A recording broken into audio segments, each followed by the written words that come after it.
We're pleased to be joined by Barracuda forward Brandon Coe. Cozy, you're back home. You've settled into the offseason. How are things going back in Ajax, your hometown? It's been great. I got my quarantine over with, which was a bit of a pain in the butt. But other than that, I've been enjoying my summer, getting some training in, and just enjoying life right now back home.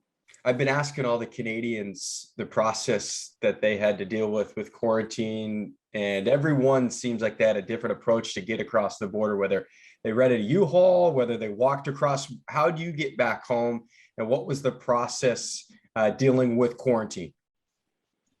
So to dodge the hotel thing that we had to do in Canada, Merckx and I, we flew from San Jose to New York, and then we actually had a 5-hour layover there, which is a bit tough. But we flew from New York to Buffalo, and then we took a taxi over, and then we drove from I think it was Niagara back to Toronto. So yeah, it wasn't too bad. Did you guys prepare for the 5-hour layover? Did you have any shows on tap? What did you do to entertain yourself?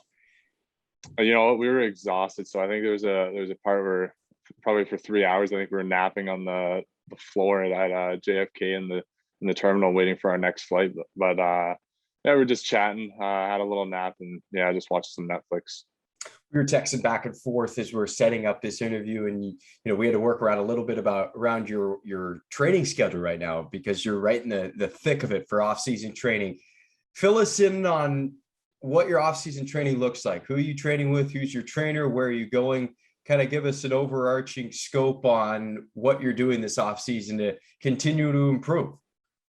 Yeah, so I trained with Peter Renzetti. He used to be the strength coach of the Detroit Red Wings for a bit, and then he's starting to make his way back into the hockey picture with the Marlies right now. So I train with him from Monday to Friday, and we have a good mixture of junior guys and pro guys. I actually train with Barclay Goodrow, Ryan Murphy on Henderson, and then Cole Perfetti and a few other guys. So yeah, we have a great group, and it's good to compete with those guys every day in the workouts. So yeah. Has Goody been flashing any of the Stanley Cup rings? I know he probably has one at this point, but he does have another one coming in the mail soon. Have you seen the ring? Have you talked to him at all about that? I haven't talked to him yet. He hasn't been back. I'm pretty sure he's gonna be back Monday, but yeah, I'm pretty sure he'll be rubbing it in the boys' faces a bit. So yeah. Yep, former Barracuda forward Barclay Goodrow, 2-time Stanley Cup champion, already traded to the New York Rangers, and it looks like all rumors indicating he's going to get a nice little ticket in the Big Apple, and well-deserved. And a guy, as you look at Barclay Goodrow and the way he's built, his size, do you see some comparables maybe on what you could become, at least from a physical standpoint, the way he skates, the way he competes? For sure. Yeah, he's an absolute animal in the weight room, at least. And I haven't been on the ice with him, but from watching him in the playoffs, he's a hard worker, and he gets to the dirty areas and does his job really well. So yeah, there's definitely things I would like to take from his game, and yeah, he's a great role model for it. Going into this offseason, you were expecting last year, after getting drafted by the Sharks in the 4th round, you were expecting to go back to junior, back to the OHL. Well, the season never occurred due to COVID-19. The 2 other CHL leagues did get underway. The OHL never did. So you spent the entire year in the AHL, something you probably never expected you would end up doing. But as you look back and reflect on your first season of pro, you finished off pretty darn strong, playing on the top line in the playoffs. So how do you look at your first year of pro? I'm sure it was a whirlwind at the start, but a nice little way to end it and go into an off season with your confidence high. Yeah, it was a crazy year. I remember getting a call, I think it was a couple of days before Christmas, and I got the invite to come down to camp when we were in Arizona there for a bit. And I thought I was only going to be there for probably like 2-3 weeks before there was rumors about the OHL starting up again. So it was definitely crazy. I remember the guys at the beginning of the year always asked me, so what, Cozy, when are you going back to junior? And it just turned out for me to be there the whole year. So it was definitely a crazy year, and really thankful that I got the opportunity to get a year of pro under my belt before I was eligible to play. Yeah, so it was a great year for me. I know you and Ryan Merkley are pretty close, both from the generally the same area surrounding Toronto. You both played in the OHL. Did you feel like the group as a whole, it seemed like you fit in perfectly, but being a younger guy, did you feel like the group as a whole embraced you and kind of welcomed you into the tribe as the season continued along and they realized, I don't think Cozy's going anywhere? Yeah, the older guys are really great about it. I wasn't too sure what to expect and how the rookies were treated in the AHL and stuff, but yeah, the older guys opened up their arms and welcomed me in, and can't thank them enough for that. And it was nice playing with Merckx this year, another young guy, and got to live with him for the whole year. So yeah, it was definitely fun. What do you think of living on your own? You have billets when you're playing junior hockey. Before that, you're living with your parents. Did you enjoy living on your own, or was it a bit of an adjustment having to take out the trash, having to clean your own dishes, cook your own food? Yeah, it was definitely different. There was Merckx, myself, Gally was there, and then Curtis Gabriel was also living with us too. So the three of us, it was our first year pro, and we didn't really know what to expect living on our own, but it was nice having Gabriel there to sort of walk us through it. And he was pretty much the only one that knew how to cook, so he taught us a few things around the kitchen as well. So it was definitely a little bit of a learning curve this year, but overall it was really good. First year living alone. The OHL connection. Everybody in that house played in the Ontario Hockey League. Now, Gaber, quite a bit before you guys did. He's been Yeah. a pro for a while now. The NHL draft, when this comes out, we're probably going to be a little bit dated, but the NHL draft is coming up this week. You were drafted just last year, which is tremendous. I mean, it's incredible to think that, I mean, it feels like it's been 5 years, but it was just last year when you were selected by the Sharks. As you look at this upcoming draft, you probably know what a lot of these guys are going through, maybe the nerves, the anxiety that goes through not knowing where you're going to end up. But as you reflect on last year's draft, what were the feelings going into it? And then what was the relief once you did get that call and knew where you were headed? Yeah, it was definitely a different draft, being at home and everyone was just watching the TV. But it was nice being around a whole bunch of family, and everyone was a little bit nervous. I know my nerves were up there, and but once you hear your name get called, and especially by San Jose, such a great organization, and yeah, it was definitely a dream come true, and a lot of weight lifted off your shoulders once you hear your name called, for sure. I remember we were in Bakersfield during the season. I don't believe you had gotten into a game at that point. We were over a month into the season. You do get into a game, and then you have another long gap between that game and the next time you play. But once you did get in the lineup on a regular basis, you finished the season extremely strong. It seemed like every game you built your confidence a little bit higher. As we mentioned, you started on the fourth line and you inched your way up. And at the end, when everything was said and done, they had you on the first line in the playoffs. So reflecting on the year and just the whirlwind it was, but the confidence and the comfort level that you built as the season continued along, how comfortable did you feel at the end of the year? And did you think in the back of your head, even though I'm 19, even though I wasn't supposed to play in this league this year, I'm starting to feel like I belong?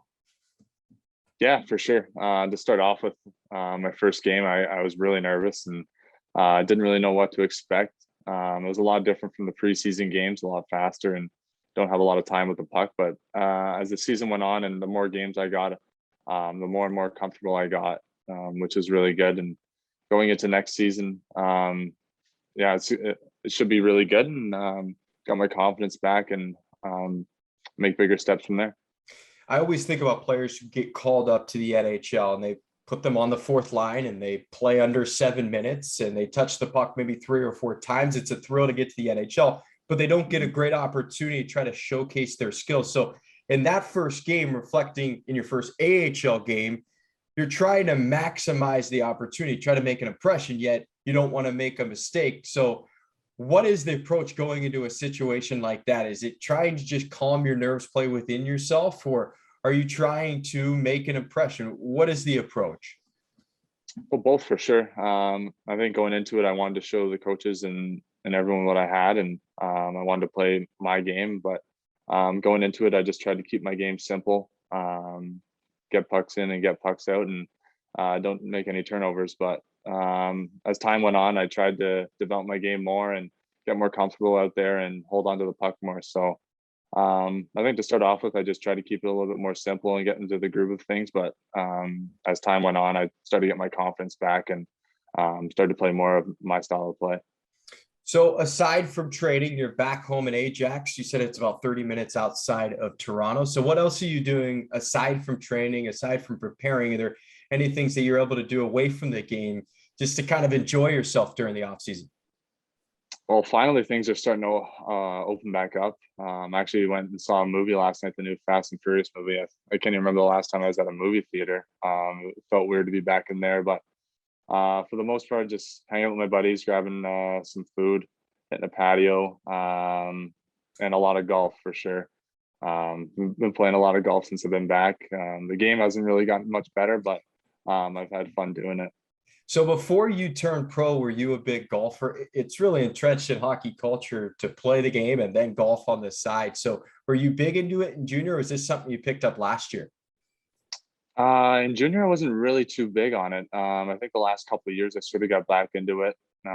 Especially with COVID, it was really the only thing to do in Ontario, and even last summer. So been golfing a lot recently, and I certainly got the edge for it now. So I think moving forward, I'll be playing a lot more golf, especially back in San Jose. We're talking to Barracuda forward Brandon Coe.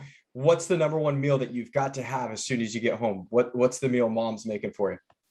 Oh, I love her chicken parm. Before games, when I was in minor hockey, she always used to cook me chicken parm. And that was my favorite. And that was my first meal right when I got back for my first night in quarantine. So yeah, that was my favorite for sure. I've been asking guys just a few kind of rapid fire questions that's connected with the offseason. So I'll throw a couple to you before we wrap it up. If you could go one place, your final vacation, where's a place that you want to go that maybe you haven't been, or maybe you have been? Where's your vacation, your dream vacation that you're going? Oof. You know what? I would love to go to Italy. But at the same time, I would love to go somewhere hot like the Bahamas. So one of those places would be really nice. Can't remember the last time I was on vacation. You know, in minor hockey, all my vacation was going to play spring hockey tournaments in like Philadelphia or something. So yeah, it'd be nice going to the Bahamas, swimming in the nice blue ocean. That'd be pretty cool.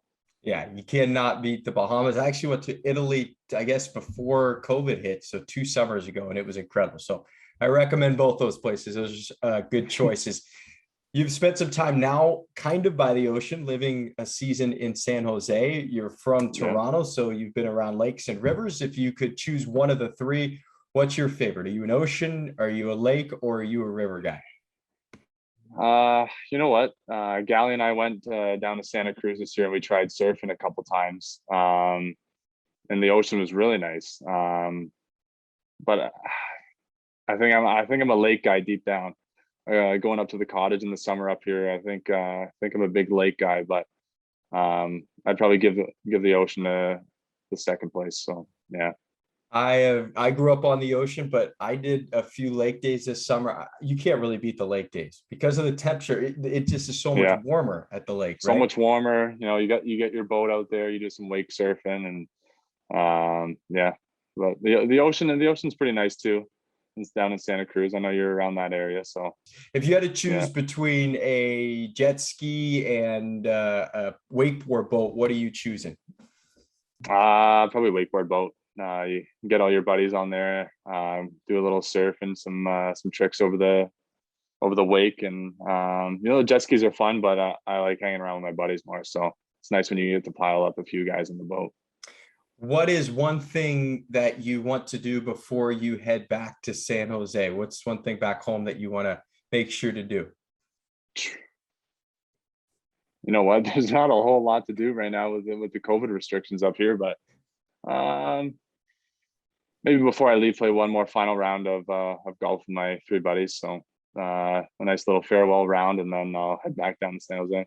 Yeah, everybody else I have talking to, they've been playing golf as well.